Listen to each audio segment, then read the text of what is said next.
आप मुझसे क्या कहना चाहते हैं मैं अच्छी तरह जानती हूँ। हकीकत यह है कि हम दोनों ही शुरू से ही ऐसा वक्त गुजारते आए हैं। अक्सर हो जाती है अनबन। तुम नाखुश नजर आती हो। तुम्हारी जैसी लड़की को ऐसे रिश्ते में रहने की जरूरत नहीं है जहां उसे मुजरिम की तरह चोरी छुपे जीना पड़े और अपने दिल की हर ख्वाहिश को मारना पड़े। अब तुम कहोगी कि मैं कितना जानता हूं कि तुम्हारे बारे में इतनी बातें कह रहा हूं। मैंने कहा था ना मैं अच्छा ऑब्जर्वर हूं। मैं बहुत कम गलत होता हूं। तुम नाजुक दिल की एक हसास लड़की हो। अली कुजान और उसकी सख्त मिजाजी, फिर अली और उसकी बीवी, और फिर उन्हीं के साथ उनके घर में रहना। क्या तुम्हें खुद भी ये सब कुछ बहुत ज्यादा नहीं लगता? मैंने कहा ना आपसे, जो चीज़ें हमें अक्सर नजर आती हैं वो होती नहीं है। अगर हम में लड़ाइयाँ होती भी हैं तो उसके पीछे एक ही वजह है और वो वजह आप नहीं जानते।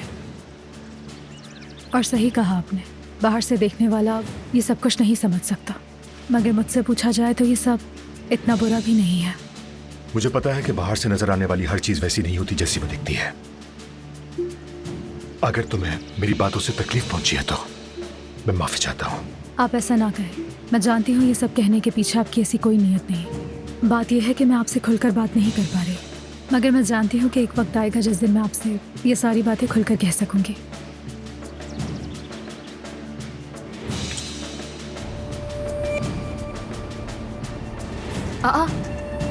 क्या हुआ, कोई मसला है क्या? देखो तो वो लोग रास्ते में रुके हुए हैं।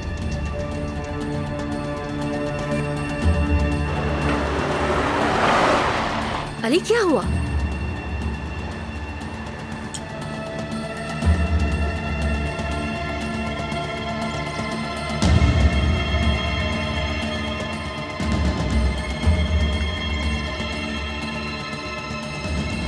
तुम ठीक हो? हाँ?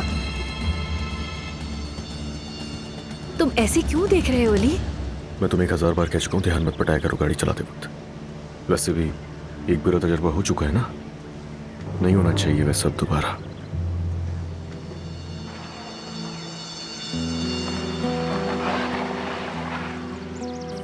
मैंने देखा है कि आप मेरे मामलात में दिलचस्पी ले रहे हैं। अगर आप बुरा ना माने तो वजह बताएं। दरअसल तुम उससे बहुत मिलती हो। तुम मुझे एक बहुत पुरानी याद दिलाती हो। एक ऐसी याद है जो हर वक्त मेरे दिलो दिमाग में छाई रहती है, और उसका चेहरा मेरी नजरों के सामने रहता है। उसकी आंखों में ऐसी ही चमक नजर आती थी मुझे। मोहब्बत बदुआ